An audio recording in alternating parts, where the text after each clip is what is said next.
Bueno, hermanos, comencemos, ¿les parece? Sí. ¿Alguien quisiera hacer una oración de apertura?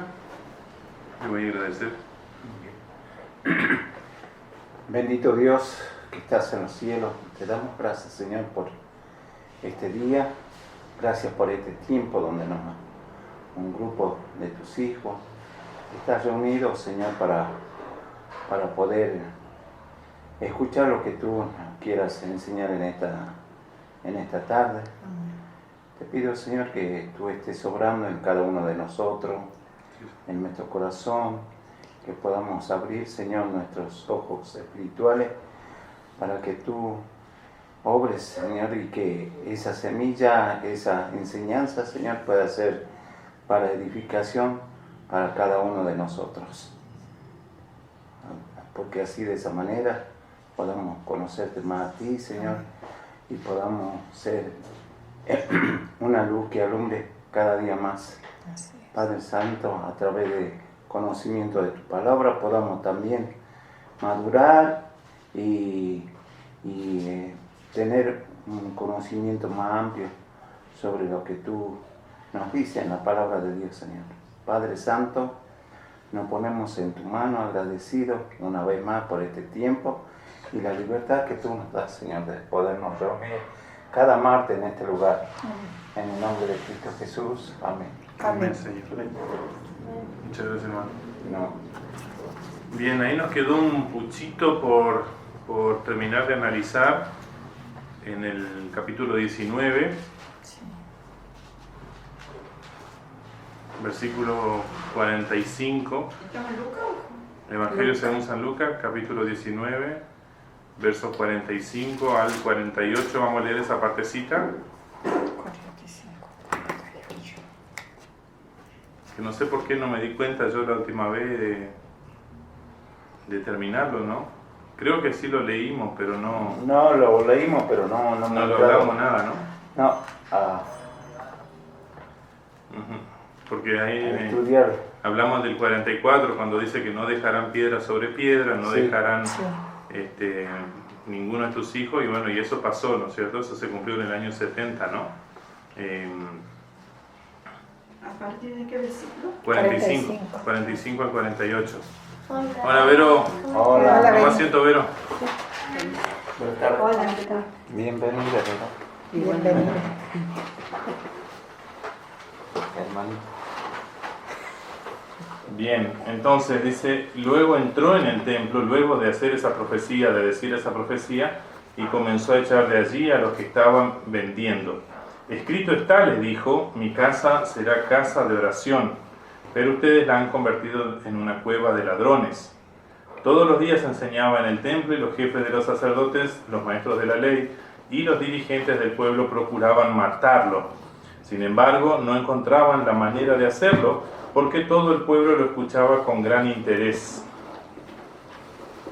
¿Qué tenemos aquí? ¿Qué situación tenemos aquí, no? Habíamos visto la entrada triunfal, victoriosa, de Jesús, pero dando un mensaje totalmente opuesto a la expectativa que tenía el pueblo de Israel, ¿no es cierto? Entra Jesús. Supongamos que eso fue un domingo, el primer día de la semana, para el hebreo, ¿no es cierto?, para la cultura judía. Entonces, ¿cuándo está pasando esto? De la purificación del templo que hace el Señor Jesús, al otro día probablemente, ¿no? Un lunes. Ese luego debe ser interpretado como al otro día, al día siguiente. ¿Pero ellos no guardaban el sábado? Claro, Ah, pero te dijo domingo. primer día de la semana. Es domingo. Para ellos es domingo, sí. Sí. ¿Cómo por ellos? El primer día de la semana es domingo, el sábado es el último. Pero yo pensaba que cuando estaban en el templo que era el sábado. Ah, no, en el templo era comercio todos los días, digamos, había visita de todos los días, había gente todos los días, ¿no es cierto? Sí. Y más bien el sábado era para ir, 45. para ir en la sinagoga, ¿no? Ah, sí. No tanto al templo, ¿no? Sí. Entonces, Jesús ahí, ¿cómo interpretaríamos nosotros ese acto de Jesús, ¿no es cierto? Creo que también eso algo hablamos la otra vez, ¿no? ese acto que nos dice el versículo paralelo, nos dice que sacó un látigo Jesús, ¿no? Sí. Y que arrojó mesas por todos lados, ¿no es cierto? Les tiró la mesa, Como ¿no? que el Señor se molestó demasiado, Sí. ¿no? Ujú. Pero ¿qué será? Como dicen los chicos, se le saltó la cadena, Sí. es un arrebato de ira. ¿Cómo podemos interpretar esto sabiendo que Jesús es Dios, ¿verdad? El verdadero Dios, ¿no? Yo pienso que era celo por la casa del Señor. La casa de Dios. Ahí aplicó su justicia. Celo santo. Celo santo, celo santo. Ujú. Ah, Por las cosas de su padre, ¿no? porque por eso le decía que era casa de oración. Sí. Ujú. Y ahora la otra pregunta, ¿y por qué tanto celo por algo material, por un templo físico? Cuando Jesús decía, mi reino no es de este mundo, como diciendo, y ya había dicho, ¿no es cierto?, que de ese templo no iba a quedar piedra sobre piedra tampoco, ¿no? ¿Por qué tanto celo? Y bueno, ahí dice, mi casa es casa de oración. Ujú. Era para eso. Ujú. No para que estén ahí todos los vendedores que vendían palomas, que vendían, no sé si también venderían ahí ovejas y todo. De todo, hacían cambio, muchos cambistas había ahí, incluso cobradores de impuestos. Era un shopping, digamos. Podríamos pensar tranquilamente un shopping de la época, ¿no? Pero eso era, ¿no? Y vaya a saber qué otra hierba más había ahí metido, infiltrado ahí, que Jesús sabía muy bien y que Jesús se escandaliza. Por eso Jesús se le- escandaliza con lo que ve. Por eso le dice cueva de ladrones. Ujú. Ahora, ¿y es la primera vez que Jesús ve eso? No, Mm. no debe haber sido. Entonces, pensando que ya Jesús está a punto de ser entregado, podemos pensar que Jesús ¿qué está atacando ahí? Esa es la pregunta, ¿no? ¿Jesús está preocupado por el edificio, la magnificencia del edificio? No, ¿Jesús está preocupado No. o a Dios le preocupa una casa de material? no. ¿O Jesús está preocupado por la gente, Por la que gente. vive en hipocresía, Ujú. que vive pecado. en el pecado, que vive haciendo mal, incluso dentro de la que ellos mismos reconocen como casa de Dios, como casa, lugar de oración, lugar santo? Ellos mismos lo reconocen así y ellos mismos lo profanan. Entonces Jesús ahí se molesta realmente. No puede no actuar. Él está pronto a ser entregado, pronto a ser sacrificado por su pueblo. Y quería hacerles entender. Y su pueblo sigue de fiesta, sigue en la tontería. A tontas y a locas comercian, hacen cosas, total, ¿qué importa? Da igual esto, da igual el otro. No, no es así, no es así. Un poquito de orden, un poquito de decencia, un poquito de decoro. Las cosas de Dios son cosas santas. Hay que tener cuidado, hay que tener reverencia. Nosotros hoy no tenemos una casa de Dios, un lugar donde digamos, sí, ahí Dios decidió habitar, como sí tenían ellos. Sin embargo, nosotros hoy en el lugar de reunión, sea un saloncito, una casa, una biblioteca, un lugar prestado, lo que sea, cuando nos reunimos para el encuentro con Dios, mantenemos esa reverencia, mantenemos ese cuidado, no por el lugar en sí, sino por el Señor que ha llegado a nosotros. Una vez más, Él viene al encuentro de su pueblo, en su palabra, en la prédica, en el anuncio del perdón, en la proclama del Evangelio, que es Dios viniendo a nosotros. ¿Cómo nosotros vamos a hacer de ese lugar una cueva de ladrones, como decía? Hay que tener cuidado, ¿no? Entonces nosotros no necesitamos llegar a ese nivel de reverencia, de cuidado que deberían tener los judíos en ese tiempo, porque sí, ese era el lugar donde Dios decidió habitar, ¿no es cierto?, de mantener su presencia terrenal. No tenemos esa situación hoy. Sin embargo, sabemos que Dios está presente cuando 2 o 3 se reúnen en su nombre. Allí estoy yo en medio de ellos, dice el Señor, ¿no? Entonces, ¿cómo no nos vamos a comportar con reverencia, con decoro, vestirse decentemente también, tener ciertos cuidados, ¿no es cierto? Y eso le enseñamos también a los más jovencitos, le enseñamos a nuestros hijos ya desde bebé. Todas esas cuestiones siguen en algún sentido también y son importantes, son valiosas, ¿no? Podemos poner una ilustración también sobre nuestra casa, nuestro hogar también, pastor, porque si decimos que la presencia del Señor está ahí en nuestra casa, lo invocamos a cada rato. No vamos a poner música mundana, ni vamos a andar a los gritos con mi esposa. O quizá en otra parte, o en otro ejemplo, donde hay hijos, hay adolescentes, todo tiene un criterio que una palabra para acá, la otra sí, una mala palabra. Entonces también eso hace que nosotros pues tenemos que ser prudentes en eso.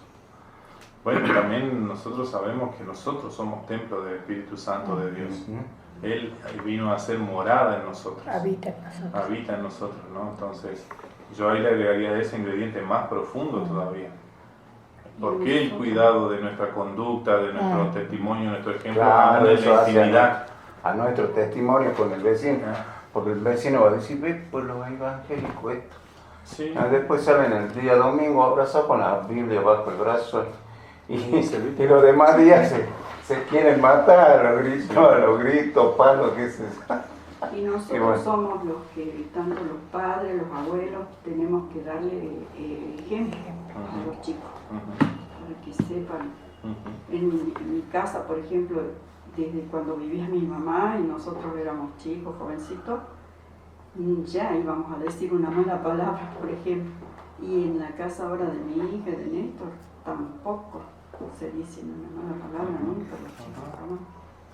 Y bueno, pero porque le han dado el ejemplo. Claro.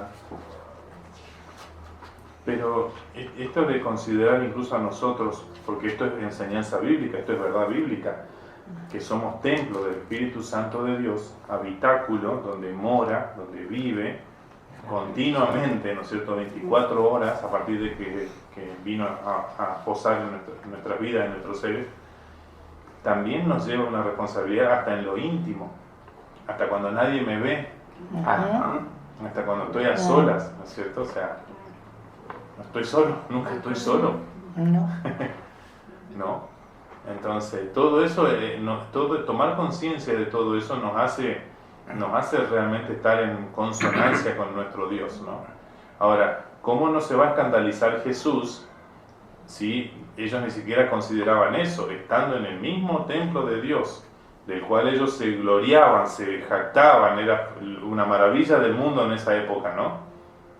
Y van y hacen eso, ellos mismos resultan en antitestimonio de lo que ellos profesan al mundo, porque ellos tenían un llamado a hacer de bendición a todo el mundo. Y conocían la Escritura. Y conocían la Escritura, tenían prosélitos, o sea, gente que se volvía judía por una cuestión de convicción de fe. Se les llamaba prosélitos, ¿no? Eso eran gente gentiles que venían de otras naciones. Y ellos haciendo ese espectáculo ahí, con razón Jesús se enoja, arma escándalo, los alborota, hay un celo santo evidentemente, pero yo quisiera agregar todavía una razón más todavía ahí, ¿no? Esto podemos tomarlo también como, por eso le preguntaba, ¿no? Si será que es la primera vez que Jesús ve esto, probablemente ya lo había visto antes, ya lo sabía también por comentarios inclusive y todo, o por su omnisciencia, pero podemos pensar cómo Jesús está aquí, es como pegando un manotazo de ahogado, una última chance tiene para despertarlos y hacerlos ver el daño que se están haciendo a sí mismos. Ellos a sí mismos, ellos entre ellos. Dicen que, los estudiosos dicen que se cobraban precios injustos ahí adentro. ¿Vieron cómo ustedes van a ciertos lugares y dicen, ¿por qué sale tan caro acá las cosas? Y porque ya llegaste hasta acá. Si llegaste hasta acá vas a tener que pagar, si no te hubieras traído lo tuyo. Como te olvidaste, bueno, acá te cobran, te arrancan la cabeza, como decimos en el dicho, ¿no?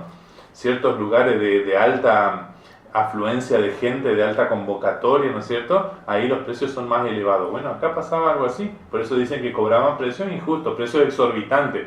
Le arrancaban la cabeza al pobre.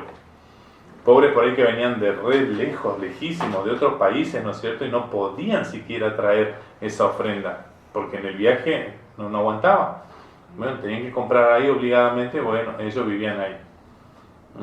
Ellos tenían derechos adquiridos, seguramente ellos también tenían sus acuerdos con las autoridades de ahí del templo, pagaban sus cánones, sus comisiones para poder ejercer eso. O sea, ellos no hacían esto, esos comerciantes no hacían esto sin la venia, sin la autorización de las autoridades judías, ¿no?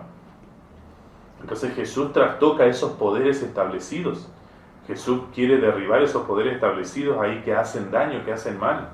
Y por eso podemos entender la bronca contra Jesús, la gana de matarlo. Porque ¿qué dice el texto? Después de hacer eso, dice que todos los días enseñaba en el templo, versículo 47 estoy, ¿no es cierto? Y los dirigentes procuraban matarlo, los sacerdotes, maestros sacerdotes intentaban matarlo. ¿Por qué? Se acaba el negocio. Porque lo que estorbaba. Molestaba, pues estamos tan bien antes que venga Jesús. ¿No dicen eso algunos hermanos? Estábamos tan bien antes de conocer a Jesús. Ahora que lo conocemos tenemos problemas. Ahora sí viene la persecución, ahora vienen las tentaciones, ahora viene la maledicencia y todas esas cosas, ¿no? A partir de conocer a Jesús. Bueno, por eso mucha gente deja. Exacto. ¿Sí? Apóstata. Es así, sacerdotes, maestros de la ley y dirigentes del pueblo que procuraban matarlo. ¿Cuánta gente habrá intentado matarlo a Jesús? Y varias veces también. Muchos, cada vez más. Y varias veces, pero cada vez eran más. Porque cada vez hacer lo correcto, hacer el bien, el sumo bien, a aquellos que están en la maldad, en el camino malo, los provoca, los molesta, los irrita. Y no se van a quedar sin hacer nada. Ahora, yo contrapongo esto, ¿no es cierto? El que está en el camino malo, el que ya disfruta de la maldad, ¿no es cierto? No se puede quedar impasible ante lo que él considera una injusticia de alguien que venga a querer traer una cuota de justicia, de equidad, de bondad en su cadena de maldad. Él no se va a quedar sin hacer nada. Acá vemos cómo lo quieren matar a Jesús, ¿no? ¿Por qué no pasa lo opuesto en el ambiente cristiano? Gente que está en la palabra, que conoce la bondad, la suma misericordia, la compasión de Cristo y todo eso, y al ver las injusticias que pasan en el mundo, no los hace eso doblar o redoblar esfuerzos para predicar el Evangelio, para llegar con la salvación a más personas. ¿Por qué será que no pasa lo mismo al revés, digo? Al contrario, pasa como dice Susana, muchos deciden renunciar, quedarse en el camino, ya está. Qué interesante es eso, ¿no? El poder del mal versus el poder del bien. Y acá en la tierra pareciera que el poder del bien es más débil que el poder del mal, ¿no? Así es. Qué tremendo, ¿no? Eso es algo grave para ver, ¿no? Cuando nosotros sufrimos injusticias, los cristianos, sufrimos dolor, vemos la pena de otro y todo eso, ¿qué tenemos que hacer nosotros? ¿Renunciar? No. ¿Resignarnos? ¿Enojarnos contra Dios? ¿Qué podemos hacer? Aferrarnos más y redoblar los esfuerzos, ¿o no? A ver, ¿cómo hago esto? No me van a vencer porque Cristo es el vencedor. Cristo es el que ya me avisó que Él ha vencido al mundo. Ánimo, dice, que las aflicciones no te amedrenten, no te volteen. Y vienen las aflicciones y nos quieren voltear, ¿no? Qué interesante, es para pensarlo, ¿no? Por lo menos para pensarlo, porque si logramos pensar, reflexionar en esto, por ahí podemos cambiar algo en nosotros y con nuestro ejemplo tal vez, o con nuestra enseñanza en otros hermanos, ¿no? Ese no es el camino, mira cómo hacen los malos. Bueno, nosotros vamos a hacer lo mismo, pero para el bien. Vamos a redoblar los esfuerzos, nos vamos a ensañar con esto. Ellos se ensañan en hacer mal, nosotros vamos a ensañar en hacer bien. ¿Ah? Y no somos pocos, ¿no? No somos tan pocos, ¿no? Y está el Espíritu obrando, el todopoderoso Espíritu Santo de Dios obrando en nosotros, morando en nosotros. ¿Qué vamos a hacer? Pastor, y eso que apostar también es porque la fe es muy débil. Sí, muchas veces por la debilidad. Por eso estudiábamos la otra vez Judas 20 al 25, muy interesante, porque dice Judas, ¿no es cierto? Dice que, versículo 22, dice, tengan compasión de los que dudan. Esos son los que por ahí son débiles en la fe y terminan apostatando, pero son creyentes. Con eso tengan compasión. Ahí tenemos una tarea nosotros de Ayudar. trabajar, obrar, fortalecerlo en la fe, ¿no es cierto? Dice, a otros sálvenlos arrebatándolos del fuego, ¿no es cierto? Esos son los que están en la incredulidad directamente, no están en la fe. Hay que arrebatarlos del fuego, del castigo. Van al castigo eterno, hay que arrebatarlos. Y por último dice, compadézcanse de los demás, pero tengan cuidado, aborrezcan hasta la ropa que haya sido contaminada por su cuerpo. ¿Quiénes son esos demás? Los que atacan directamente a Cristo, a su iglesia. Los que saben la verdad y la atacan y la combaten. De eso también dice, tengan compasión, pero con mucho cuidado. No se, ni se acerquen a su ropa contaminada, ¿no? Hay tarea para hacer, ¿no? Mucha tarea para hacer. El cristiano tiene mucho para hacer, ¿no? El cristiano fiel y verdadero. Los cristianos, sí. Los que son cristianos, sí. Sin embargo, no encontraban la manera de hacerlo, de pillarlo, de atraparlo, ¿no? ¿Por qué razón? Ahí viene la diplomacia, ahí viene el cuidar la imagen, la fama, el prestigio, el status quo, ¿no es cierto?, el sistema establecido. Nos querían romper todo. El pueblo se le iba a venir en contra. Porque muchos ya lo escuchaban, Muchos ¿no? lo reconocían ya como un gran maestro, sí. No sé si el Mesías, pero estaba muy cerca. No me lo toque, porque me hizo bien. No me lo toque. Y dice, todo el pueblo estaba suspenso oyéndole. Todo el pueblo. Así que... Por eso no podían hacerle nada. Exactamente, no se atrevían a ir contra el pueblo. Querían agarrarlo a Jesús, pero sabían que se iba a meter el pueblo en el medio, ¿no? Y esto nos está preparando para el texto que viene. En el texto que viene pasa una situación similar, ¿no? Vamos a meternos entonces en el capítulo 20 ya. Y vamos a leer la primera porción que va del 1 al 8. Un día, mientras Jesús enseñaba al pueblo en el templo y les predicaba el evangelio, se le acercaron los jefes de los sacerdotes y los maestros de la ley junto con los ancianos. «Dinos, ¿con qué autoridad haces esto?», lo interrogaron. «¿Quién te dio esa autoridad?». «Yo también les voy a hacer una pregunta a ustedes. Díganme, ¿el bautismo de Juan procedía del cielo o de la tierra?», le replicó Jesús. Ellos pues lo discutieron entre sí. Si respondemos del cielo, nos dirá, ¿por qué no le creyeron? Pero si decimos que de la tierra, todo el pueblo nos apedreará, porque están convencidos de que Juan era un profeta. Así que le respondieron, no sabemos de dónde era. Pues yo tampoco le voy a decir con qué autoridad hago esto. Miren cómo solucionó Jesús ahí el cuestionamiento de su autoridad para enseñar las verdades divinas, eternas, ¿no es cierto?, para la salvación de su propio pueblo. Y vienen y cuestionan esa autoridad ellos. Fíjense cómo funciona la maldad y la perversidad humana, ¿no? O sea, no le podemos pegar en la cabeza para voltearlo. ¿Qué vamos a hacer? Vamos a tratar de derribarlo de los pies, la base. Entonces, no lo podemos pillar así como, porque el pueblo nos va a apedrear, como bien dicen ahí, ¿no? Entonces, ¿qué vamos a hacer? Vamos a cuestionar su autoridad. ¿Y de dónde salió? ¿Quién lo mandó a él? ¿En qué escuela estudió? Lo cuestionan. Eso hace hoy la ideología de género y otras ideologías que están mandando en este mundo. Cuestionan todo. ¿Quién dijo que el hombre tiene que tener ese rol? ¿Quién dijo que la mujer tiene que tener ese rol? ¿Quién dijo que tiene que haber solo dos géneros? Y odian las religiones, porque hasta la propia Iglesia Católica ha visto que siempre le hacen cosas, escriben en las paredes, les ensucian todo. Pero ahí están cuestionando las bases, buscan derribar de abajo. ¿Sí? Así como cuando quieren derribar un edificio, vieron grande, ponen dinamita en las columnas principales de abajo y solito cae. ¿No es cierto? Sí, exactamente. Eso se estudia para hacer eso, ¿no es cierto? Bueno, esta es una forma de ir minando, se dice, ir minando las bases para que caiga la estructura de pensamiento, ¿no es cierto? Nosotros tenemos una estructura de pensamiento cristiana.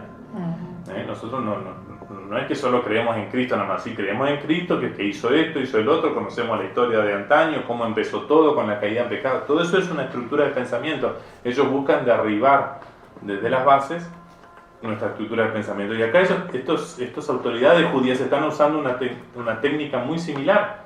¿Y a vos quién te mandó? ¿Vos de dónde saliste?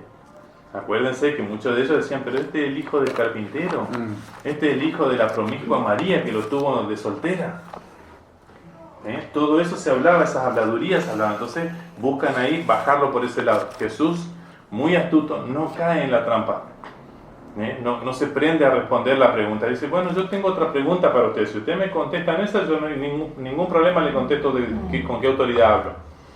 Y hace una pregunta en línea de autoridad, o sea, hablando de autoridad, ¿no es cierto? El bautismo de Juan, ¿no? ¿De dónde venía? ¿De Dios o era una cuestión humana de él, de hombre nomás? Un invento de él. Venía de Dios.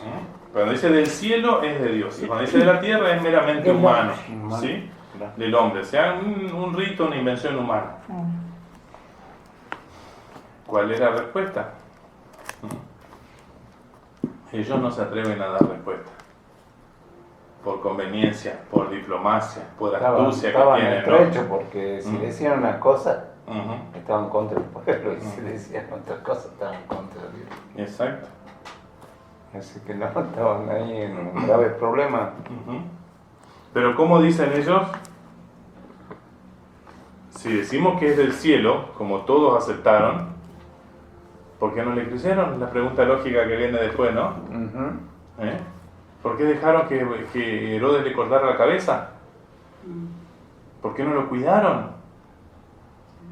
Y la siguiente pregunta es peor. ¿Y por qué me atacan a mí entonces? Si yo también digo lo mismo. Es el mismo mensaje. Él anunció la venida del Mesías y acá estoy, soy yo el Mesías. Hay coherencia, hay una línea de predicación continua. Entonces, ¿por qué no le creyeron? Si decimos de la tierra, ahí nos metemos con el pueblo. ¿Cómo va a decir que esto es mero invento humano? Mero ritual, mero, no sé, una agüita nada más que no hace nada. ¿Cómo va a decir eso? ¿Cuánta gente cambió de vida? ¿Cuánta gente dejó de pecar? ¿Cuánta gente dejó su mala vida? ¿Cuántos recibieron el perdón de Dios? ¿Cómo va a decir eso? ¿Cómo va a decir eso de un hombre que dio la vida por la causa del Evangelio? Le cortaron la cabeza por ello, por la causa del Mesías, de Cristo, ¿no es cierto? Se metían con el pueblo. Así que, con esa pregunta Jesús los desbarata sus planes, anula toda posibilidad de que lo hagan caer en la trampa y le dice, bueno, así como ustedes no me pueden decir eso, yo tampoco les voy a contestar con qué autoridad hago esto. ¿Por qué contesta así Jesús?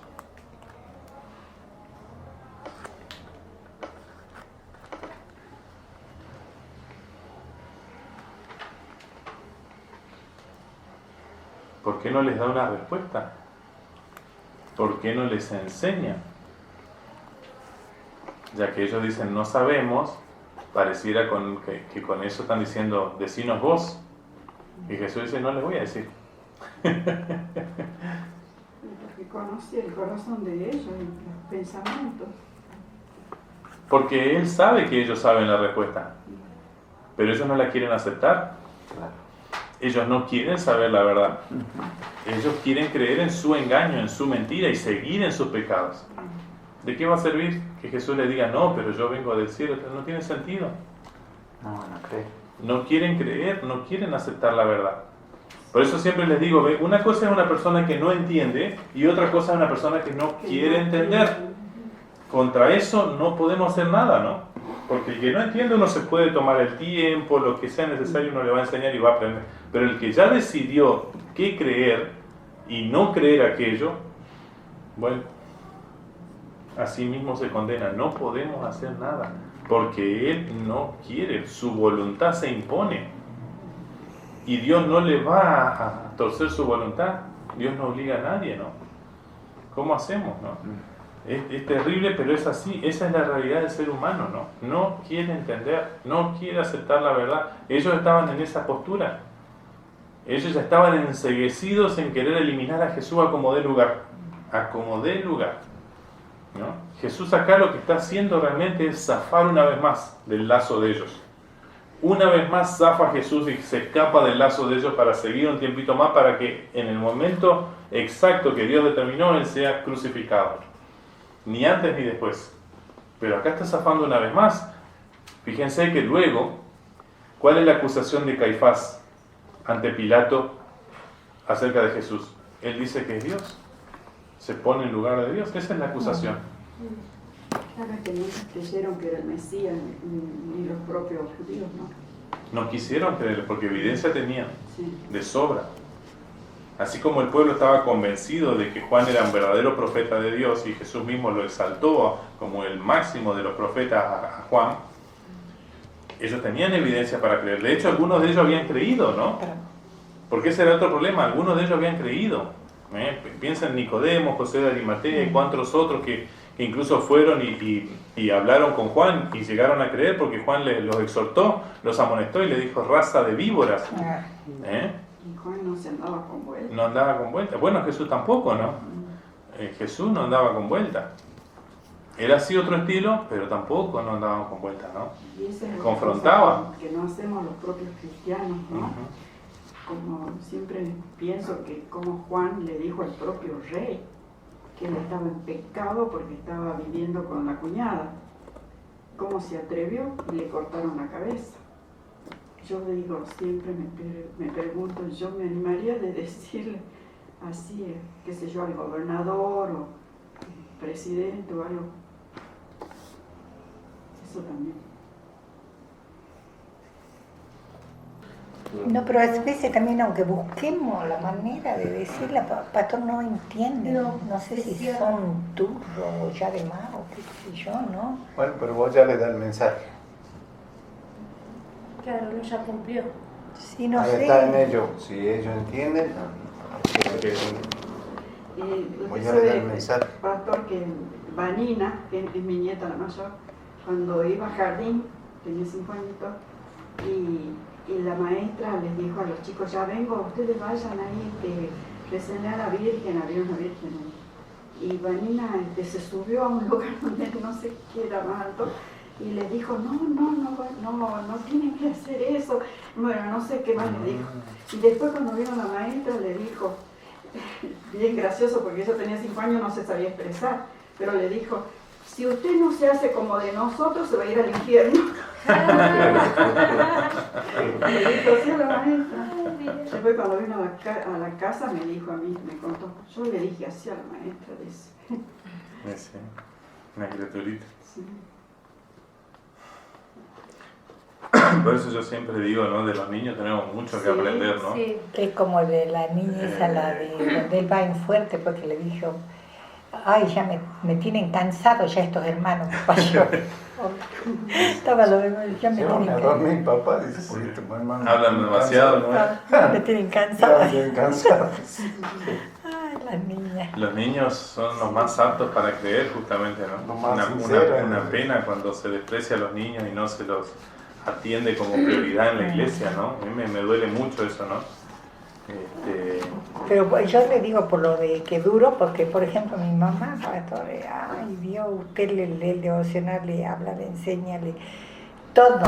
Y él sigue y sigue que el santo, que la Virgen, que la iglesia, que la misa, y que no pueden cambiar, pero ella quería la misa, y después que mis hermanas le dicen, ¿no? Porque tiene el coso, es el panzón ese, ¿cómo es? El Buda. Ese. El Buda también. Ese, no, que no sé quién, no sé quién, no, pero esto es de añares, que no sé quién le regaló esa estatuilla.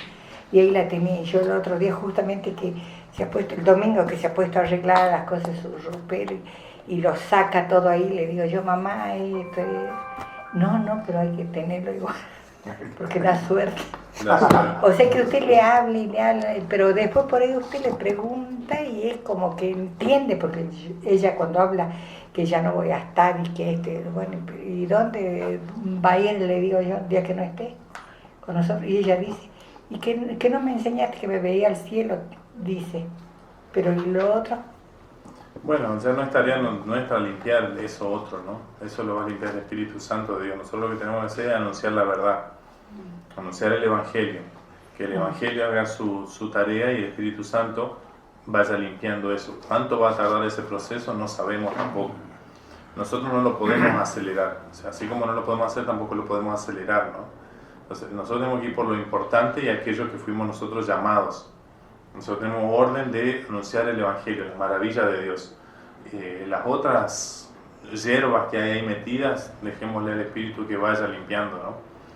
Porque a veces nos enfocamos en esas cosas secundarias y no vamos a lo principal. Lo principal es Cristo y su Evangelio. Llevémosle a la persona a los pies de Cristo y dejemos que Cristo, con su Santo Espíritu, limpie lo demás. Porque nosotros no vamos a poder, si nosotros queremos atacar eso, terminamos generando una barrera para que la persona siga escuchando el Evangelio, que es el único que tiene poder para transformar vida. El Evangelio de Cristo, ¿no? El poder de Dios para salvación a todo aquel que cree, dice en Romanos Pablo, ¿no? Entonces, enfoquémonos en eso. Otra cosa no podemos hacer. Nos va a molestar, nos va a doler, vamos a pensar que no entendió nada, pero no somos Dios nosotros para ver ese corazón. ¿Entiendes? Entonces, por eso digo, concentrémonos en lo que sí podemos hacer y no en aquello que realmente no podemos hacer, ¿no? Hay cada persona, porque mi mamá una vez a una amiga de ella le predicaba el Evangelio y un día le llevó una Biblia, le regaló, y después, un tiempo después, la señora la invitó a que tome el té, que vaya a la casa, y cuando ella fue le preguntó, ¿estás leyendo la Biblia? No, dice, pero yo ahí guardo la plata y se me multiplica, dice. Tiene que patentar el método y venderlo, ¿no? Pero, ay, pobre gente. No tenía de caja fuerte. Bueno, sigamos con la otra parte, hermanos, ¿sí? Sí. La siguiente parte va desde el versículo 9 hasta el 19. Y vamos a ir viendo cómo el nivel de confrontación ya llega a límites muy fuertes. ¿Por qué? Porque Jesús está para ser entregado. Y entregado no cualquier tipo de entrega, sino para ser sacrificado, muerto, asesinado en la cruz. Tiene que suceder eso. Entonces Jesús mismo está preparando su muerte. Jesús mismo está preparando su sacrificio. Jesús es el sumo sacerdote. ¿Entienden? Nadie me toma la vida porque quiere. Yo de mí mismo la pongo, dice Jesús. Y luego la vuelvo a tomar, dice, ¿no? Él es el sumo sacerdote. Él se entrega a sí mismo como el Cordero de Dios que quita el pecado del mundo, lo que decía Juan en su predicación, ¿no? Pero Él está preparando eso. Tiene que llegar a este nivel de confrontación para que tengan tanta ira, tanta rabia, tanta bronca, que busquen que muera y que muera así. No de cualquier manera. Tenía que morir en la muerte de cruz, en la peor muerte, la más humillante de la época. Tenía que morir así Jesús, habiendo pasado por todo ese sufrimiento, Y Jesús está preparando su sacrificio. Acá lo que vemos es eso, que cómo Jesús los confronta, los enfrenta, los provoca a ira para que hagan eso. Ellos en su maldad no van a cambiar la voluntad del Padre, van a cumplirla hasta el último designio, hasta el último centímetro, hasta el último pedacito de la voluntad de Dios, la van a cumplir ellos, sin quererlo, estando en contra. ¿Se acuerdan de Caifás cuando dice, es necesario que uno muera y no que perezca todo el pueblo? Está diciendo la verdad bíblica, eso había sido profetizado ya. ¿Y lo está diciendo quién? El que lo mandó al muere. No se daban cuenta, pero ellos estaban cumpliendo al pie de la letra la voluntad de Dios. O hay de aquellos que quieran oponerse a Dios, ¿no? Hay de aquellos que quieran enfrentarse a Dios, ¿no? Es tremendo, no se puede. No se puede. Bien, pasó luego a contarle a la gente esta parábola. Un hombre plantó un viñedo, se lo arrendó a los labradores y se fue de viaje por largo tiempo. Llegada la cosecha, mandó un siervo a los labradores para que le dieran parte de la cosecha. Pero los labradores lo golpearon y lo despidieron con las manos vacías. Les envió otro siervo, pero también a este lo golpearon, lo humillaron y lo despidieron con las manos vacías. Entonces envió un tercero, pero aún a este lo hirieron y lo expulsaron. Entonces pensó el dueño del viñedo, ¿qué voy a hacer? Enviaré a mi hijo amado, seguro que a él sí lo respetarán. Pero cuando lo vieron los labradores, trataron el asunto. Este es el heredero, dijeron, matémoslo y la herencia será nuestra. Así que lo arrojaron fuera del viñedo y lo mataron. ¿Qué les hará el dueño? Volverá, acabará con esos labradores y dará el viñedo a otros. Al oír esto, la gente exclamó: ¡Dios no lo quiera! Mirándolo fijamente, Jesús les dijo: entonces, ¿qué significa esto que está escrito? La piedra que desecharon los constructores ha llegado a ser la piedra angular. Todo el que caiga sobre esa piedra quedará despedazado, y si ella cae sobre alguien, lo hará polvo. Los maestros de la ley y los jefes de los sacerdotes, cayendo en cuenta que la parábola iba dirigida contra ellos, buscaron la manera de echarle mano en aquel mismo momento, pero temían al pueblo. Hasta aquí la palabra de Dios que vamos a estudiar hoy. ¡Wow! Que yo me sorprendo, yo quedo maravillado, sorprendido, asombrado, ¿no? ¿Cómo puede Jesús con toda autoridad, como para que cuestionen la autoridad, ¿no? Una simple enseñanza, una simple parábola, provocarlos a tanta ira que quieren ahí nomás ya cazarlo, pero se frenan porque está toda la gente a la vuelta. Pero ahí nomás ya lo querían cogotear, ¿no es cierto? Y llevarlo a las patadas adentro, ¿no? La tienen en contra. Estaban ahí, ya se salían de la vaina, como decimos nosotros, para cazarlo, ¿no? ¿Por qué? Está hablando de nosotros, habla mal de nosotros. Ni siquiera se toman el tiempo de considerar la verdad bíblica que Jesús le está enseñando, Eso ni siquiera consideraron que ellos dicen porque comprendieron que contra ellos había dicho esta parábola. No la querían entender. Claro. No O sea, querían comprendieron bien la parábola, pero no aceptaron que era verdad espiritual, divina, eterna. No aceptan eso, ¿no? Pero sí me están entendiendo, no podemos decir que no entiendan. Acá lo que tenemos es no sé cómo se dice la palabra, empedernimiento podría ser, cuando son empedernidos ya, pecadores empedernidos.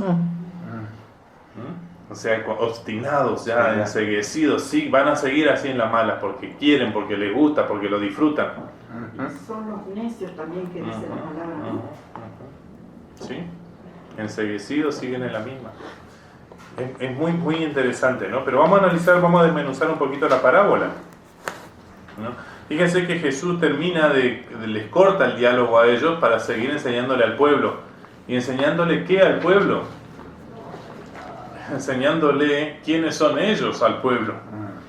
Pasa de discutir con ellos y debatir con ellos a exponerlos frente al pueblo. Eso está haciendo Jesús.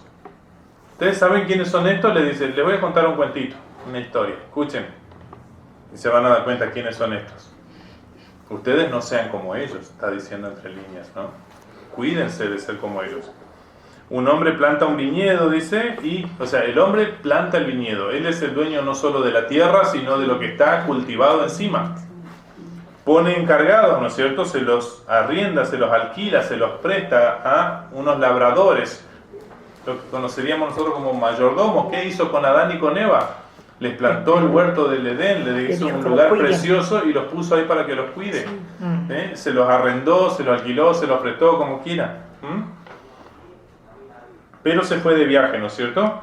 Y él sabía más o menos los plazos, sabía que llegaba el tiempo de la cosecha, así que manda un siervo, ¿no es cierto?, para que le den su arriendo, su cuota. ¿Qué se puede entender acá?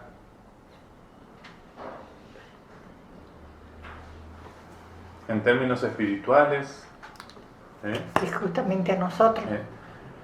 Algunos ¿Seríamos dicen, nosotros? algunos dicen el diezmo. No. ¿Cuál sería la cuota? ¿Cuál sería la paga, el arriendo, el alquiler? Y acá dice para que le diesen del fruto de la viña. Sí. De lo que nosotros trabajamos. Claro, los arriendos generalmente se hacen así, ¿no es cierto? Uno arrienda un campo, ¿no es cierto? ¿Y cómo se paga el alquiler ese del campo? Arriendo es lo mismo, es el término usado en el lugar agrícola, ¿no? Se paga con parte de la misma producción. Trabajando. Entonces se va a porcentaje, generalmente se dice, para que no sea perjudicial para la persona. Si te fue mal la cosecha, bueno. Entonces, generalmente dicen, bueno, el 20% de lo producido me lo das a mí. El 10%, el 5%, ¿no es cierto? Me dicen también mediero, que van a media. También, pueden ir a media, exactamente. Según cómo... Son acuerdos. Son acuerdos que ponen para... Bueno, uno también tiene que recibir el dueño Y el que trabaja también Su parte. su parte. Bien, pero si vamos a los términos espirituales, ¿cuál sería esa parte? Si vamos a pensar que el dueño de esa finca es Dios, ¿cuál sería la parte que le corresponde a Dios? Mi vida. Todo, ¿no? Todo. Pero ¿y según los labradores? No le correspondía. Nada, ¿no? Pero si Dios no nos quiere quitar todos, ¿no es cierto? Pero sí por lo menos Dios espera adoración, culto, reconocimiento, relación, Servicio. amor, oración, servicio, ¿sí? Dios no dice, ya te quito todo lo que te di antes. No, yo sé que todo es mío, ¿sí? Pero te lo doy para que lo sigas usando. Eso está hablando ahí de la mayordomía. La mayordomía también, exactamente, pero mayordomía de todo, ¿eh? No solo del dinero, no solo de los bienes materiales, no, de todo, ¿sí? Y por eso también ya en el Antiguo Testamento Dios mismo había establecido un porcentaje ideal, un parámetro como para dedicarlo a Dios, ¿no es cierto? En agradecimiento. Vos quédate con el 90% y ofrendalo el 10%, que eso va a servir para sostener a los levitas, para sostener todo el orden del culto, etcétera. Era súper justo. Súper justo. Nos da el 90%. Exacto, sí. Sí. Y nos da la oportunidad incluso de ser agradecidos solo con el 10%. ¿Sí? Solo con el 10%. Podría ser un poco más todavía o todo. Pero Él no exige. Él no exige. El problema es cuando nosotros no lo vemos así y somos como esos labradores. Decimos menos del 10% o nada incluso. 2 pesitos ahí, digamos, limosna. Para cumplir, digamos, como para hacer que, bueno, cada uno sabrá cómo es agradecido a Dios. Cada uno sabrá. Eso es una cuestión de la relación con Dios y la persona con Dios. Yo ahí no me puedo meter como pastor y ningún hermano se puede meter realmente, ¿no? Pero tenemos parámetros bíblicos buenos si queremos ser agradecidos a Dios. El diezmo es uno. No es obligatorio para nada, pero es un buen parámetro, ¿o no? Entonces, ¿por qué no usarlo? ¿Sí? Sabiendo que en realidad todo le pertenece a mi Dios. Entonces, en cuanto a los ingresos, en cuanto al dinero, y lo menos que puedo dar es el 10%, lo Eso menos. también le tenemos que enseñar a los hijos. Sí. Aprendan. Mi suegro me enseñó a mí, y es algo que, bueno, nosotros por la cultura por ahí nos cuesta mucho llevar adelante, pero es una verdad que la tenemos muy en cuenta y cada tanto la ponemos en práctica. Pero mi suegro me enseñó a mí cómo prosperó, en términos generales, no vamos a idealizar tampoco, la cultura norteamericana, que era mayoritariamente protestante, de protestantes de inmigración. Ellos, la mayoría, se compartió esta fórmula en cuanto a la administración de los ingresos materiales. 10-10-80. 10 para el Señor o para la iglesia, 10 para ahorro, con 80 vivimos. Y por eso pudo llegar a ser una nación tan próspera. En términos materiales, aclaro, ¿no? En términos materiales, ¿no? Yo les comparto esa idea. Ustedes cada uno vea si les sirve o no les sirve, si la quiere implementar o no. Pero sabemos que el ahorro es importante, es una buena medida de prevención, de cuidado, de buena administración, y también el ser agradecidos a Dios, ¿no? Entonces, para pensarlo, ¿no? Así que los labradores se portaron mal, decidieron no darle nada, pero no solamente que decidieron no darle nada, eso ya era pecado, ¿no es cierto? Estaban faltando al acuerdo, estaban faltando al trato, habían deshonrado a su patrón. Pero ¿qué más hicieron los labradores? Los golpeaban a los que él mandaba para que... Lo golpearon, le dieron una paliza como para que no vuelva. Y encima no le vieron nada. Exactamente. Pasó una segunda vez, segunda oportunidad, ¿sí? Y pasó una tercera vez, ¿no es cierto? A ese ya peor, lo hirieron, ¿no es cierto? Ya fue con heridas, ya, ¿no? Cada vez como que el ensañamiento, la maldad, el grado de tortura era mayor, ¿no? Como para que era un mensaje indirecto al patrón, no mandes más. ¿Quiénes eran esos siervos? En términos bíblicos, espirituales, ¿a quién les hace pensar que Jesús se está refiriendo? A los hijos de Dios. Sí, pero hay un personaje más específico todavía en el Antiguo Testamento, o unos personajes más específicos enviados por Dios. Eran los profetas. Los profetas. ¿Y no actuaron así el pueblo de Israel con los profetas de Dios? Sí, Sí, los apedrearon. nos mataron. Con lo que le decían lo que quería escuchar, no. Pero con lo que le decían lo que no querían escuchar, que era el mensaje de Dios, a eso sí le daban su merecido, ¿no? Los tiraban en la cisterna. Jeremías fue tirado en un pozo seco, ¿cuántos años? Sí. Isaías, que pertenecía a la aristocracia, en realidad él era de la clase alta, a Isaías lo metieron, dice, en un tronco y lo cortaron por medio. Sí.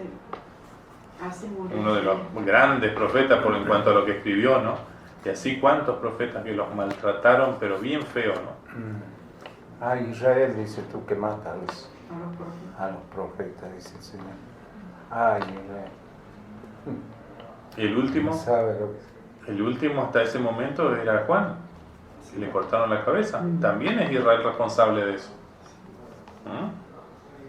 Y ahora van a hacerlo con el máximo profeta, ¿sí? Ahí vamos acordando los oficios de Jesús, ¿no? Sacerdote, profeta y rey, ¿no es cierto? Ahora lo van a hacer con el máximo profeta que pudo haber sido enviado, ¿no? Y después que murió el Señor, también con Esteban, que lo apedrearon hasta morir. Sí, él siguió, ¿no? Sí. Con los apóstoles también, ¿no? Sí. Siguió. Bien, entonces, vamos viendo esos detallecitos, ¿no? Enviaron a un tercero y también lo hirieron y expulsaron. ¿Qué hacer?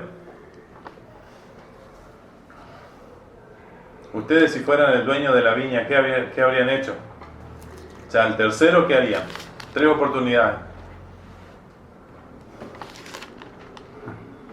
¿No hubieran ya desplegado el ejército para ir a tomar la tierra, recuperarla y liquidarlos a todos? Sacarlos.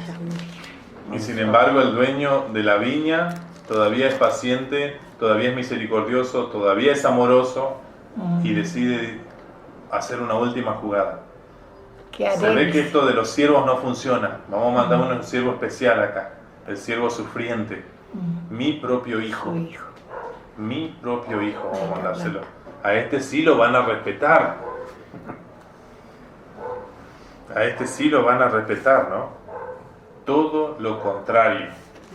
Todo lo contrario. Con más razón. A este lo vamos a matar directamente. Porque es el hijo. Este no, paliza no alcanza con este. Justamente porque es el hijo. Había una tradición en Israel, una tradición legal, de que cuando quedaba una herencia sin dueño, sin heredero, cualquiera la podía tomar. El que estaba ahí, por ejemplo, el peón, podía ya declararse dueño porque había quedado vacante. Sí. Ellos están procurando justamente asirse de esa ley, ¿no es cierto? Si lo matamos al heredero, no hay posibilidad, queda para nosotros. Sí, porque así pensaba Abraham, ¿no? De sus siervos, que si él moría sin hijo, iba a quedar para ellos, claro. Millonario, diríamos. Exacto, lógico. Era eso era natural y lógico también, ¿o no? Si nadie reclama esa heredad, esa propiedad, ¿quién? El primero que llega es dueño. Pasa hasta hoy, ¿no es cierto? O sea, ¿qué es la posesión deseñal, la posesión 20 añal? Sí. Y existe la figura en la ley de herencia vacante, ¿no? O sea, eso no hay otra solución, quiero decir, con eso, ¿no? Tiene que ser así, o sea, esa propiedad no puede no tener dueño. Alguien la va a agarrar, ¿no? Bien, ahora, al hijo, al heredero, justamente lo matan, ¿no es cierto? ¿No es cierto? Lo arrojan fuera del viñedo y lo matan.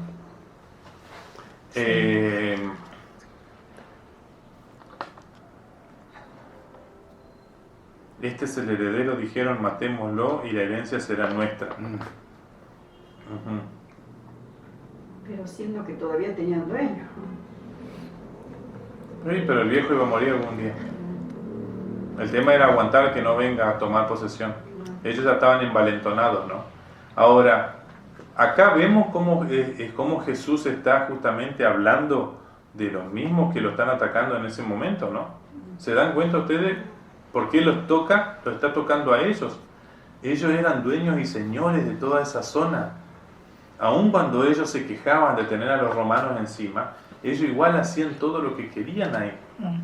Acuérdense por qué antes él tocó sus intereses al sacar a todos los cambistas y todos los que estaban ejerciendo el comercio adentro. Para provocarlos también, ¿no es cierto? Pero ellos eran dueños y señores ahí. Ellos se olvidaron de que les fue prestado eso. Ellos se olvidaron de que fueron puestos por mayordomos, pero para usarlo para bien, no para mal. y para su provecho personal y nada más. Por eso ahí es el punto clave donde Jesús lo toca a ellos. No, si lo eliminamos a este, que es lo que estaban queriendo hacer, es lo que pensaban en su corazón, ahí les saca a la luz el sentimiento del corazón. Si lo matamos a este, ya lo querían matar, ¿no? Ya lo estaban queriendo matar, ¿no? Si lo matamos a este, esto es nuestro. Seguimos disfrutando de esto como nosotros queremos, como nos plazca. Nadie más interviene, nadie más se mete. El único que podía meterse, tener autoridad para meterse, lo sacamos del medio. Y es nuestro. Esa era la fantasía de ellos. Hasta el día de hoy hay gente que ha alquilado por muchos años y luego se han quedado con la casa. Porque no han entregado las facturas de los impuestos y todo eso, entonces han tenido para presentar de que ellos han pagado tantos años y claro, se quedaron con la casa. Sí, pero eso ha sucedido muchas veces. Un sistema de estafa también, ¿no? Sí. Bien, ¿qué hará el dueño ahora? Última vez que se pregunta, ¿no? ¿Qué voy a hacer? ¿Qué hará el dueño? Bueno, Jesús lo responde rápido en el versículo 16. Volverá, acabará con esos labradores y dará el viñedo a otros. Y dará el viñedo a otros. ¿Qué se entiende por eso? Nos da a nosotros, a los gentiles. Pero fíjense, yo creo que es una interpretación muy correcta esa, pero fíjense, nosotros tenemos que comprobar esa interpretación con lo que entendieron los oyentes del momento. ¿Qué entendió eso la gente? ¿Qué entendió acerca de esa? Que se iban a quedar sin nada. Fíjense la exclamación de ella, no sé cómo dice su versión, pero a mí dice Dios no lo quiera. Dios nos libre de eso. Dios nos libre de eso. El juicio. Viene el juicio para Israel.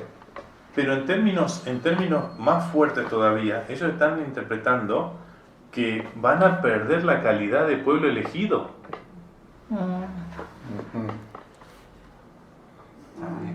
Van a perder la calidad de pueblo elegido. Y ellos se ufanaban. Por eso dice que le va a dar a otro. Sí. Y ahí estamos nosotros, entramos nosotros en el escenario. Exacto. Entonces, tenemos que tener también esto presente, ¿no es cierto? Y este cuidado, ¿no? Fíjense esas doctrinas que enseñan que Israel es el pueblo elegido de Dios, el Israel que hoy conocemos, el Estado de Israel o la etnia israelita, ¿no es cierto? Y que por eso ellos van a entrar, porque dice que Dios no cambia sus preceptos. Acá está Jesús diciendo muy bien, yo puedo hacer lo que yo quiero, y el pueblo lo entiende. ¿Qué va a hacer si su pueblo lo desprecia? ¿Los va a convertir forzosamente? Eso creen muchos, ¿no? Hasta hoy, ¿no? Líderes cristianos creen eso, como que forzosamente le va a transformar el corazón. Bueno, hay un versículo que dice que hasta que entre la plenitud de los gentiles, y entonces dice Israel será salvo. Bueno, no será todo Israel, será... Porque tampoco es la plenitud de los gentiles, claro. La plenitud de los gentiles que crean. Que crean, claro. Y por lo tanto va a ser todo Israel creyente, no todo Israel en el sentido de la etnia, ¿no es cierto? Y ni siquiera tenemos que interpretar tampoco que el Estado de Israel, como fue conformado en el año 1948, es el Israel bíblico, ¿no? Porque ese es otro error, ¿no? Hay gente que cree que eso es el Israel bíblico. Y en realidad el Israel bíblico está esparcido por todo el mundo. Muchos de ellos ni saben que son del pueblo de Israel, ya, porque ha pasado tantos años. Por eso leíamos el domingo el texto, nosotros dice, traeré a mi pueblo de todos los rincones de la tierra, dice. Y eso sucedió cuando se creó el Estado de Israel. Y no sé, está sucediendo en todo caso, ¿no? Porque todavía no está terminado, ¿no? Por eso, hasta el día de hoy va gente, por eso les digo, pero ¿cuántos hay que ni saben que son de esa etnia todavía, ¿no? Y cuántos de esos que ni saben y por eso son creyentes, ¿no? Entonces... Ahí va a entrar, pastor, ahí va a entrar en el escenario los 144.000, ¿no? Pienso yo, en ese tiempo ya. ¿Pero cuándo sería ese tiempo? Ya después cuando Cristo venga por su iglesia. Para nosotros la interpretación más sana que le encontramos a ese número es sencillamente 12 por 12, ¿no es cierto? Sí, claro, los 12 patriarcas del Antiguo Testamento multiplicado por los 12 apóstoles del Nuevo Testamento da un número de 144, ¿no es cierto? Da 144, quiere decir todo el pueblo del viejo pacto y del nuevo pacto, y 1000 significa la completud, digamos, completo, acabado, todo el pueblo de todos los tiempos. Para nosotros es la explicación que más certera podría ser del 144.000, ¿no? O sea, todo el pueblo salvado de todos los tiempos, ¿no? Porque dice que ellos van a entrar a evangelizar también el mensaje de salvación a los judíos. Bueno, ahí ya entramos en Apocalipsis, dice usted, ¿no? Por eso, claro. Después que venga Cristo a llevar a su iglesia, están los 144.000, que eso le van a predicar al pueblo de Israel, para que terminen de creer. No sé si ya después de ella no creen, no sé ya. Pero por eso digo, hay que ver, bueno, tendríamos que entrar ya ahí en Apocalipsis, ¿no? Sí, sí. Porque es muy difícil también seguir un hilo cronológico en Apocalipsis. Ese es el tema, ¿no? Yo lo que he visto va y viene, va y viene, va y viene. Porque no es el fin de Apocalipsis hacernos a nosotros un relato cronológico. El fin de Apocalipsis es que nosotros no tengamos miedo sabiendo que Cristo tiene todo bajo control y que nada se escapa de sus manos. Y es muy difícil para Dios, que ve todo de arriba y que es eterno, explicar a nuestra mente limitada cosas que están aconteciendo casi simultáneamente, ¿no? Los tiempos. Claro, cuestiones de tiempo, ¿no es cierto? Entonces, lo que vemos nosotros ahí es relatos que nosotros mismos nos cuesta mucho entender. Entonces, ¿qué tenemos que hacer nosotros con eso? En aceptar por fe que Cristo ya lo dijo, esto va a suceder. ¿Cómo? ¿Cuándo? Y yo no entiendo todo, no sé bien, pero va a suceder y Él me tiene en sus manos y yo ya sé que nada ni nadie me va a arrebatar del libro de la vida, ¿no? Esa tiene que ser nuestra confianza, nuestra seguridad, nuestra tranquilidad, ¿no? Bien, sigamos un poquito más ahí. Jesús le hace esta declaración ahí a esa gente y aparentemente la gente entiende la gravedad de la enseñanza que está dando Jesús. Con más razón, esta gravedad de la enseñanza de Jesús hace que las autoridades judías se frenen, se limiten en su intención de querer ejecutar a Jesús. Porque el pueblo recibe esa enseñanza, el pueblo la cree, el pueblo se preocupa ante esa enseñanza, ¿sí? Ante esa verdad espiritual, ¿no? Así que Jesús todavía les hace pensar algo más. Aprovecha la oportunidad ahora que están atentos, ahora que están ávidos de aprender, ahora que quieren aprender, que quieren entender estas verdades, les dice algo más todavía. ¿Qué quiere decir esto que dice el Salmo? Es el Salmo 118, 22. Y dice: la piedra que desecharon los constructores vino a ser la piedra de ángulo, la piedra angular que sostiene toda la estructura. En sistemas de construcción de esa época no tenían los sistemas que tenemos hoy, el hierro, por ejemplo, la tecnología del hierro. Entonces tenían sistemas para trabar las piedras y había una piedra que se tallaba especialmente, que era angular para que encaje y sostenga el arco, y ese arco era indestructible. Eso lo estudian los arquitectos y dicen, sí, es indestructible. Pueden pasar tremendas toneladas de carros arriba y todo, carga, y no se va a mover. Bueno, pero ¿qué es lo que está sosteniendo todo eso? Esa piedrita angular. Ahí está la clave de la construcción. Si eso no se hace bien, se viene todo, ¿no? Jesús le está diciendo, había una piedra que desecharon, que a nadie les importó, que la dieron como si nada, y mirá lo que terminó siendo, la más importante de todas. ¿Qué quiere decir el Salmo con eso? Todo el que caiga sobre esa piedra quedará despedazado, y si ella cae sobre alguien, lo hará polvo. Tan importante es esa piedra, que es justamente la piedra de tropiezo o tropezadero para los judíos, locura para los gentiles, ¿no? Entonces, a quien le caiga, el gentil es locura, no le importa. O sea, a ese le va a caer la piedra encima y lo va. Ahora el judío cae sobre ella, tropieza y cae sobre ella, va a quedar despedazado también. Ni uno ni otro. ¿Ven cómo Jesús ahí pone en un plano de igualdad? Porque ¿cuál es la diferencia en que la piedra me despedace, me haga polvo, o que yo caiga y quede destrozada sobre la piedra? Los dos mueren. Nivela. Jesús lo que está haciendo es nivelar. Ustedes no tienen nada de especial, le dice como pueblo. Ustedes no tienen nada de especial. Dios los escogió y Dios los formó, pero para gloria suya, pero no porque hubiera algún atributo, alguna virtud, algún mérito en ustedes.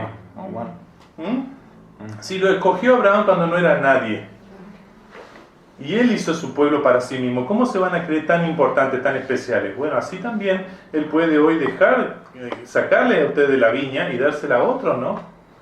Ojo con eso, ¿no? Esos otros también pueden hacer desastre y también pueden caer en el error. Están en igualdad de condiciones en ese sentido, pero no es para que ustedes se crean superiores, no es para que ustedes se crean algo más.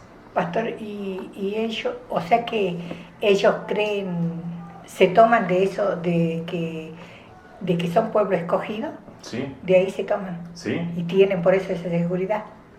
Y sí, siempre la tuvieron, ¿no? Si usted lee la Biblia, siempre Israel se creyó más superior que otro pueblo, ¿no? Y en la actualidad, Pastor. Sí, también. Bueno, pero rechazan al Mesías, ¿cómo es? Y bueno, Claro, pero ellos se creen que... pero ellos son pueblo Como no elegido. han creído de que Jesús es el Mesías, ellos están esperando a otro. Sí. Claro, están esperando al Siguen rey que esperando. venga con toda la gloria y la Claro. pompa. Claro. No, y no es así. No, sí. A lo suyo vino y a Y lo sus suyo suyos no lo recibieron. no lo Exacto. recibieron. Bueno, Pero es triste, pero esa es la verdad. Ellos siguen pensando así. Pero eso, a ver, de vuelta, ¿no? Los gentiles también piensan así, ¿no?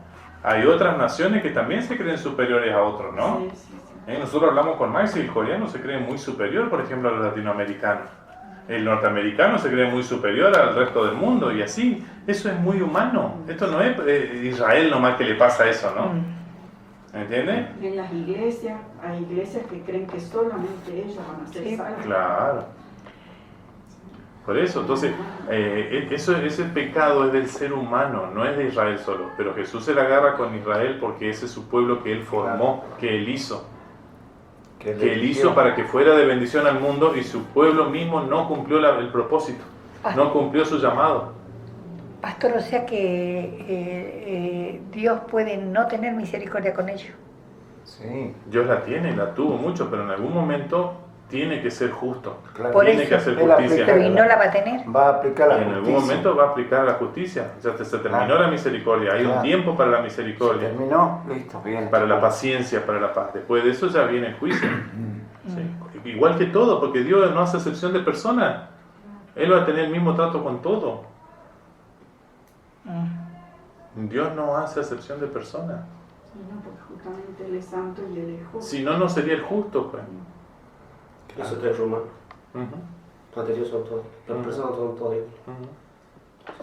Así que los maestros de la ley y los jefes de los sacerdotes, cayendo en cuenta que la parábola iba dirigida contra ellos, o sea que entendieron, buscaban la manera, a ver, de pillarlo, a ver, en algún momento que se aleje de la muchedumbre, pero temían al pueblo. Ya estaban ahí, ya lo tenían ahí, ya está, es cuestión de tiempo que caiga. Ya se va a descuidar en algún momento y lo vamos a pillar y lo vamos a cazar. Realmente eso no pasó. Lo que pasó fue que Judas lo entregó, ¿no? Otra cosa, tuvieron que usar de otra estrategia, ¿no? Pero ellos no sabían de qué era la voluntad de Dios. No sabían, claro. Ni Judas sabía que estaba cumpliendo la voluntad de Dios, ¿no? Pero bueno, ahí tenemos mucha riqueza, ¿no? Para aprender de Jesús, de cómo era Jesús y cómo tenemos que ser nosotros también en este mundo, ¿no? Sabios, entendidos y buscar entender más también, ¿no? Nunca terminamos de entender las verdades de Dios. Nunca es suficiente, nunca alcanza. Pero por eso toda oportunidad que tengamos de aprender la aprovechamos. Sí. De última, si vamos a algún maestrito, alguien que sabemos que está enseñando mal, por lo menos ya aprendimos qué es lo que está mal, qué no tenemos que enseñar, qué hay que desechar, ¿no es cierto? Después de eso obviamente hay que tener cuidado, ¿no es cierto?, con esa falsa enseñanza, ¿no? Pero a veces vamos y caemos sin querer y decimos, ¿para qué vine? Algo bueno va a sacar el Señor también de esto, vamos a aprender, ¿no? Bien, hermanos, si les parece oramos y compartimos un tecito, damos gracias a Dios por este momento y pedimos la bendición por los alimentos que vamos a compartir. Gracias te doy, Padre Santo, por este encuentro nuevo que hemos tenido hoy, renovador, Señor, en tu palabra bendita. Amén. Gracias por los hermanos que se han podido acercar hasta aquí, Señor. Gracias porque permitiste también que el tiempo nos deje llegar, Señor, que parece a punto de llover. Te pedimos, Señor, tu bendición sobre los alimentos que vamos a recibir para que sean de provecho. Te pedimos, Señor, a través de ellos también tu protección, salud y santificación en nuestras vidas a través de tu Santo Espíritu. Quédate con nosotros, Señor, de regreso a nuestros hogares y danos un descanso reparador esta noche, para que mañana podamos volver a levantarnos y servirte con más alegría, Padre, con más ahínco, con mayor esfuerzo. Por Jesucristo rogamos y agradecemos todo esto, Padre Santo, en el Espíritu Santo. Amén. Amén. Amén, Señor. Gracias, pastor. No, por favor, muy lindo el estudio. Muy linda la Biblia. La palabra de Dios. La palabra de Dios.